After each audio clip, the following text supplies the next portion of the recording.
ឆ្នាំ2026ខាងនេះនឹងមានរឿងអ្វីកើតឡើងខ្លះនៅលើពិភពលោកទាំងអស់នេះគឺជាការទស្សន៍ទាយទុកមុនរបស់លោកយាយបាបាវ៉ាន់កាមុននឹងគាត់ស្លាប់ទៅការទស្សន៍ទាយដំបូងគេរបស់លោកយាយបាបាវ៉ាន់កាក្នុងឆ្នាំ2026នេះគឺ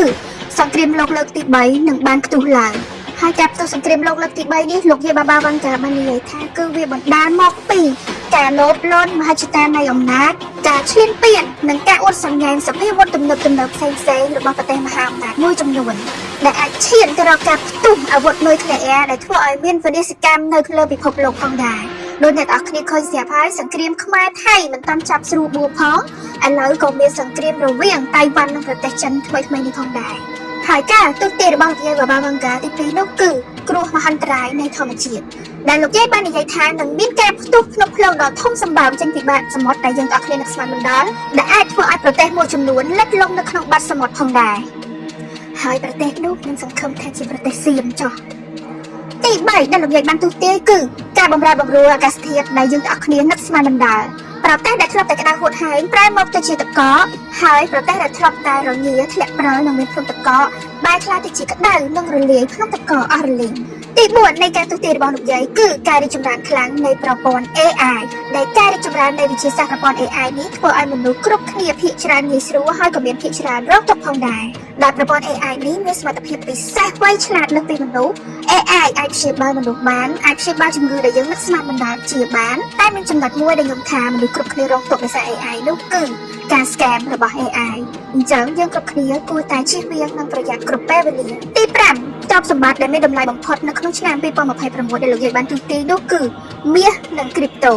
ហើយមាសនិងគ្រីបតូនេះផងដែរលោកយាយបាននិយាយថាមនុស្សដែលធ្លាប់តែនៅចំណុច0អាចឈានទៅដល់ចំណុចកំពូលក្នុងមួយប្រព្រឹត្តផ្នែកចំណែកឯមនុស្សដែលធ្លាប់តែមានកប់កំពូលក៏អាចធ្លាក់មកដល់បាតផងដែរអញ្ចឹងយើងទាំងអស់គ្នាគួរតែប្រយ័ត្នហើយក្នុងចំណុចនេះផងដែរលោកយាយបាបាវ៉ាន់កាបានបន្ថែមថាមនុស្សកុំឲ្យមើលងាយមនុស្សហើយទ្រព្យសម្បត្តិដែលរឹតតែមានតម្លៃជាងមាសនិងគ្រីបតូនោះគឺភាពស្មោះត្រង់និងក្តីស្រឡាញ់លោកយាយបាបាវ៉ាន់កានិយាយថាក្នុងឆ្នាំ2026នេះសម្បូរទៅដោយមនុស្សខ្លាំងៗគឺមនុស្ស fake នឹងឯងទាំងអស់គ្នាអញ្ចឹងបើយើងទាំងអស់គ្នាមានភាពបរិសុទ្ធស្មោះត្រង់នៅក្នុងខ្លួនក៏ជាទ្រព្យសម្បត្តិដែលមានតម្លៃផងដែរអញ្ចឹងបានចិញ្ចឹមក្រាស់សក់ក្រាស់ស្អាតដោយអ្នកសម្រេចរឿងបកប្រែរឿងដែរទេកុំភ្លេចស្រោមអេឡាហ្វាបណ្ដុះចិញ្ចឹមនិងសក់ពូកែលេខ1តំណែងដំណង inbox មកឡើយនេះបានណាជាផលិតផលចេញពី Clinic ស្បែកក្បាលប្រទេសអូស្ត្រាលីដែលនេះខ្ញុំប្រាប់តអស់រយៈពេល6ឆ្នាំមកហើយតែម្នាក់មួយទៅមិនសាក់មិនដឹងតោះមកស្ដាប់រឿងយើងតហើយទី7រត់តែពិសេសទាំងអស់គ្នាលោកយាយបាបាវ៉ាន់កាបាននិយាយថានឹងមានតំណែងដំណងរវាងមនុស្សក្រៅភពមកភពផែនដីរបស់យើង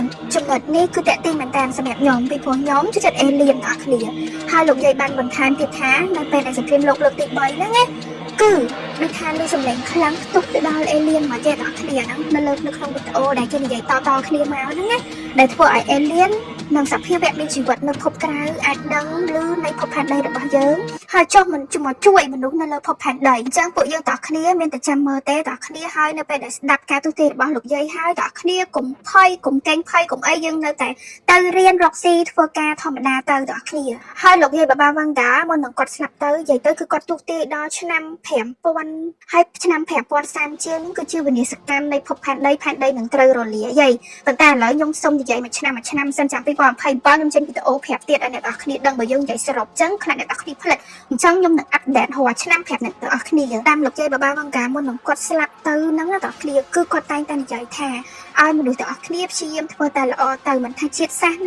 នាណាទេអញ្ចឹងមានតែទង្វើល្អនិងភាពស្មោះត្រង់របស់យើងទេដែលអាចជួយយើងបានអ្នកនរគ្នាមិនថាសង្គ្រាមលោកលើកទី3គ្រោះធម្មជាតិឬក៏ជំងឺរាតត្បាតអីទេទោះជាលោកយាយគាត់ជាជនជាតិប៊ុលហ្គារីខ្ញុំអត់ដឹងថាគាត់ជាសាសនាអីទេប៉ុន្តែគាត់នៅតែពំនាំឲ្យអ្នកទាំងគ្នាធ្វើសេចក្តីល្អទៅដើម្បីឲ្យព្រះជួយអញ្ចឹងណាទាំងគ្នាយើងសាសនាអីគឺព្រះសាសនាហ្នឹងឯងដែលជាអ្នកការពារយើងជួយយើងអញ្ចឹងណាទាំងគ្នាហើយខ្ញុំសូមនិយាយហើយនិយាយទៀតទាំងគ្នានៅពេលដែលបានស្ដាប់ក្នុងឆ្នាំ2026នេះហើយកុំគិតថាខ្ញុំបង្អើឬក៏អីទាំងគ្នានេះគឺជាការបកប្រែពីលោកយាយបាបាវ៉ាន់កាមកផ្ទាល់ទាំងគ្នាហើយដូចខ្ញុំនិយាយអញ្ចឹងទោះជាអ្នកគ្នាគិតថាឆ្នាំ2026នេះស្ដាប់ទៅវារន្ធត់មែនប៉ុន្តែយើងនៅតែព្យាយាមរៀនជាពិសេសពីព្រោះថាផ្នែកវិទ្យាសាស្ត្រគឺជឿនលឿនខ្លាំង